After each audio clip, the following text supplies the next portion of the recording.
Senior lawyer Abha Singh now joins us live on the story. Abha, thank you so much for speaking with Headlines today.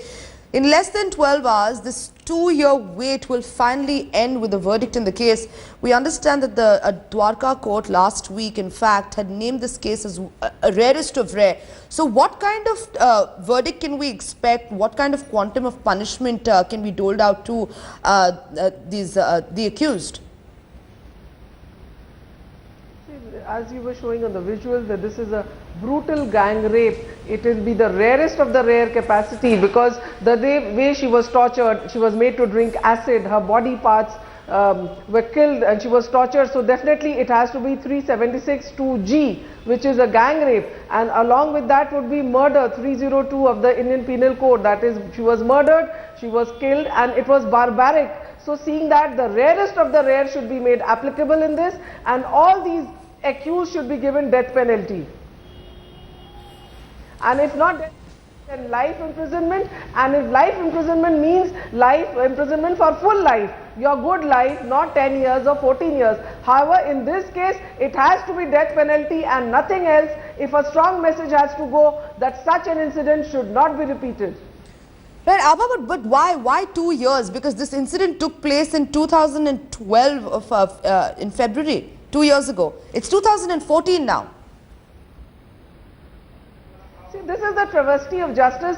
We have been speaking on this, activists, lawyers, everyone has been saying that there is a shortage of courts, there is a shortage of lawyers. But that apart, even we had fast track courts, but the problem is that the police, it does not submit the charge sheet on the right time, it does not do the investigation in a foolproof manner. In fact, in rape cases, the medical is not done properly, the forensic expert report is, we have just one or two these forensic labs, and in fact the Supreme Court and the High Court have come down heavily, saying that it is shocking that even Delhi does not have sufficient laboratories. So these are the reasons that the police does not file the charge sheet. The evidence is not collected scientifically.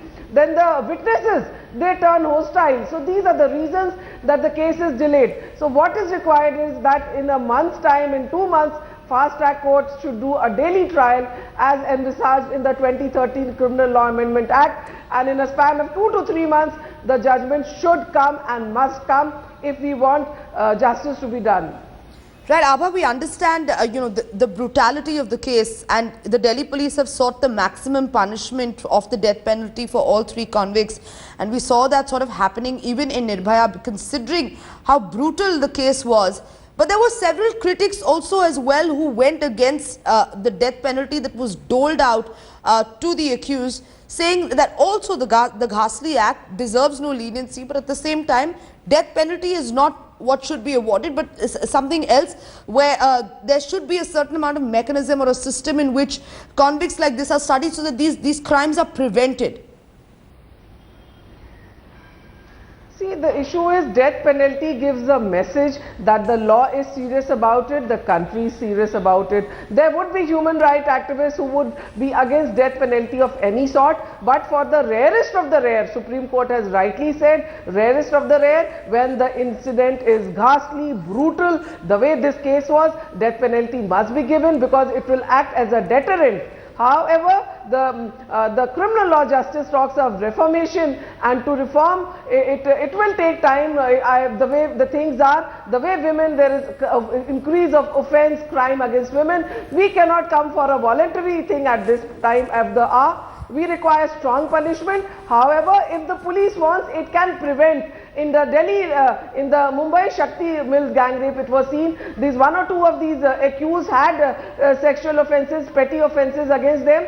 So if the local police becomes alert, does its duty properly, it maps on these sexual criminals, I am sure we would be able to prevent a lot of rape cases. The Tamil Nadu government has decided to release Rajiv Gandhi's assassins. The decision will mean 4 of those convicted in the crime and serving prison terms will now be freed. Senior lawyer Abha Singh now joining us on the story. Abha, this decision was taken at an emergency cabinet meeting that was called earlier today, and it comes a day after the Supreme Court commuted the death sentence of 3 of the men over this inordinate delay in carrying out their execution. Your comment on what the Tamil Nadu government has done?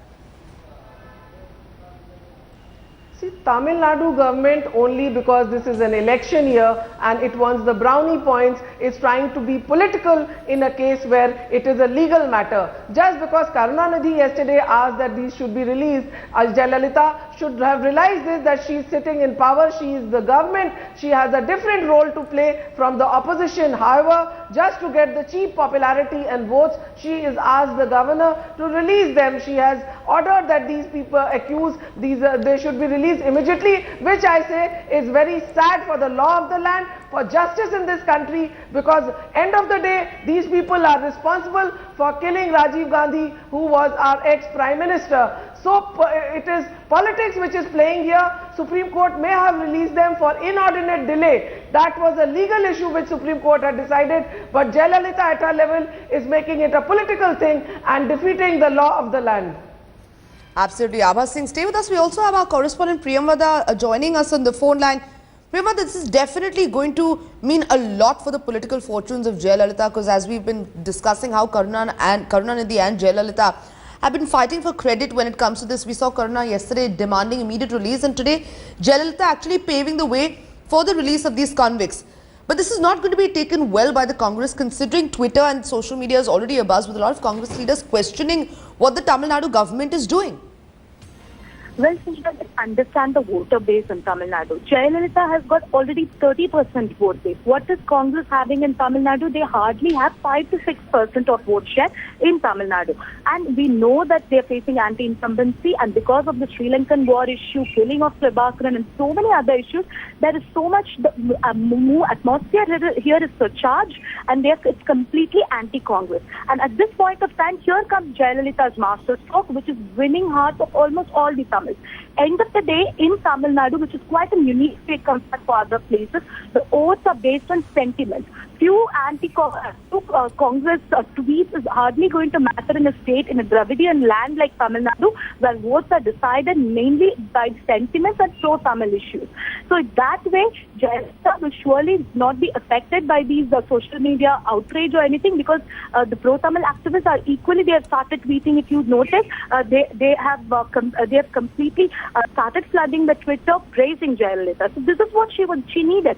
She had already, as of now, politically, it's a very clever move. It's a master stroke, taking the credit away from Vaiko and Karunanidhi. Karunanidhi, who has got 20% vote share, and a couple of other parties who have 5-10% vote share in Tamil Nadu. Jayalalitha has kind of taken everything away with this master stroke. Absolutely. Priyamvada, stay with us. Let's just listen into some of the reactions that in fact have come in after the Tamil Nadu government paved the way for these 3 convicts to be released. The government's position, and the Attorney General argued that those who assassinated Rajiv Gandhi ji should not be given any relief. That was the position of the Attorney General. Now that the court has rendered a decision, we naturally must abide by the decision of the court. We may or may not agree with it, but we abide by the decision of the court.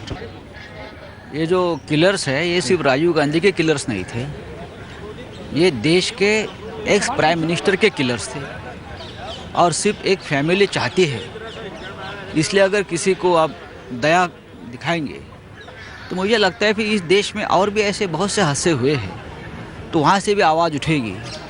फिर उन लोगों के खिलाफ इस प्रकार से आपने क्यों न्याय किया और उनको अलग न्याय क्यों दे रहे हैं? Rajiv Gandhi, his killers, we understand that Jayalalitha has in fact paved the way for the release of these convicts. Now remember, this is just yesterday after Karunanidhi demanded the immediate release of these convicts, and now a lot of criticism in fact are coming in from, as you just heard, Kapil Sibal and Sanjay Raut of the Shiv Sena questioning the Tamil Nadu government's decision, claiming that this is a political move. And we also spoke with senior lawyer Abha Singh, who said that in an election year, Jayalalitha's move, sort of doing this will, of course, mean a lot for her political fortunes. Senior lawyer Majid Memon also joining us on the phone line. Majid, do you agree with what Abha Singh is saying, that Jayalalitha has paved the way for the release of these convicts of Rajiv Gandhi's assassins? But definitely this is not the way the procedure for justice or law should be followed in this country. You see, I must tell you one thing to your viewers, that, well, the action which is taken hurriedly by the government of Tamil Nadu could have its own political undercurrents or overtones. But then if you look at it and examine it from legal point of view, then probably it's a prerogative of the state, to resort to the provisions of remission, which is legitimately open to them. And in appropriate cases, if they find that certain people, forget Rajiv Gandhi or forget Congress or political, fallouts, we are discussing purely on legal merits. If the state comes to conclusion or state finds that certain persons who have been convicted for certain offences have spent fairly long years in prison and for various conduct, etc., the state feels that, the remission could be extended to them, then the law does permit them to resort to that provision and grant to them the remission of the remaining sentence, which is probably done. But what has been done now is definitely keeping in mind the forthcoming elections, and therefore it has greater political overtones rather than legal justification.